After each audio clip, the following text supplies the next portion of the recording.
আসসালামু আলাইকুম সবাইকে। আজকে আমি আবার আমার বাপের বাড়িতে এসে বাপের বরে চলে আমার আব্বু আলছে। দেখেন আমাদের বরটা কত সুন্দর লাগছে এখন দেখতে। তো আমাদের বরটা একটু দেখিয়ে দিই আপনাদের। আপনারা অনেকে আমাদের পান বরের ভিডিও দেখতে চান এবং আমার আব্বুর পানের বরটা বেশি পছন্দ করেন আপনারা, সেই জন্য আপনাদের জন্য শুধু পান বরের ভিডিও একটু বেশি বেশি দিই।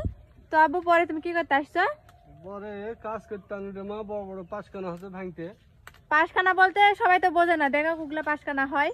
পাঁচখানা বলতে গেলে যে এরকম পাঁচখানা। ও পাঁচখানা প্রচুর পাঁচখানা হচ্ছে। ও ওরে মামা এটা পান ছিড়ছে, সর্বনাশ করেছে। এটা আমার চাচাতো ভাই। আল্লাহ গাইস, আমার চাচাতো ভাই পান ছিড়ালে ছেড়েছে। কি অবস্থা, এগুলা পান এখন ছিড়া হবে না শোনা।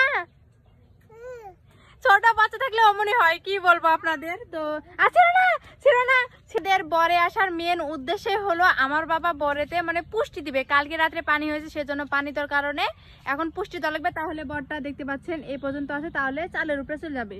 আপনারা বুঝতে পারছেন বরটা আমাদের কত সুন্দর হয়েছে, নতুন বর। কিন্তু আপনাদের এই বরের ভিডিও যখন থেকে পটটা লাগানো হয়েছে তখন থেকে কিন্তু দিয়ে থাকি।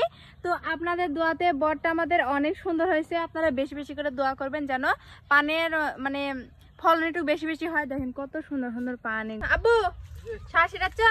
এই যে দেখেন কিং করে শ্বাস ছিড়াতে হয়।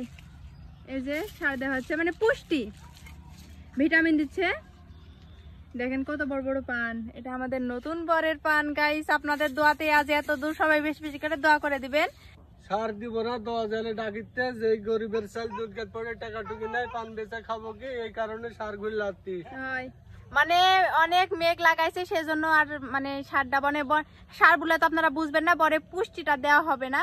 বাইরে চলে যাবা আব্বু, তাই না? এখন গাছ লাগে না দেখো ইরি এটা আমার কাছে আব্বু বরবটির। দেখেন গাইস আপনার আমাদের চাষ করা লাগেনি। কি ধরে ধরিছে রে, দেখেন আপনারা, দেখেন সেই ধরা ধরিছে। আপনারা কি বলবো ভাই, মানে সবকিছুর সুবিধা আছে গ্রামে থাকলে। তাহলে আব্বু গ্রামে বসবাস না করলে মানে দেখেন বরবটি এমনি লাগাই রাখছে, কিছু করাই লাগে না।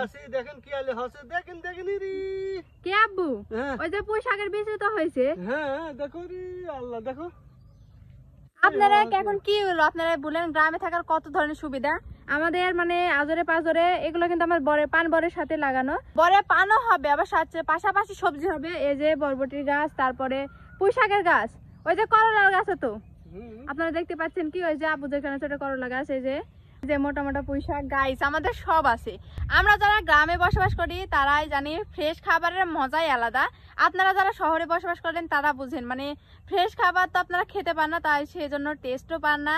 তো আপনারা যারা যারা গ্রামে আসতে চান তারা আমাদের বাসায় চলে আসতে পারেন, কোনো সমস্যা নাই। এরকম টাটকা টাটকা সবজি আপনাদের খাওয়াই দিব। প্লিজ আমাদের ভিডিওটি আপনাদের কেমন লাগলো অবশ্যই কমেন্টে জানিয়ে দিবেন। আমাদের গ্রামের সৌন্দর্য দেখে আপনাদের কাছ থেকে আমি বিদায় নিচ্ছি। তো এই যে দেখুন আমাদের গ্রামের সৌন্দর্য কত সুন্দর। এই যে শশা গাছটা, এই যে এদিকে মানে ফুলকপি লাগানো হয়েছে। তো আমাদের গ্রামের ভিডিও আপনাদের কেমন লাগে অবশ্যই কমেন্টে জানাতে ভুলবেন না এবং আমাদের ভিডিও সবাই বেশি বেশি করে শেয়ার করে দিবেন। তো সবাই ভালো থাকবেন, সুস্থ থাকবেন, দেখা হবে পরবর্তী ভিডিওতে। আল্লাহ হাফেজ সবাইকে।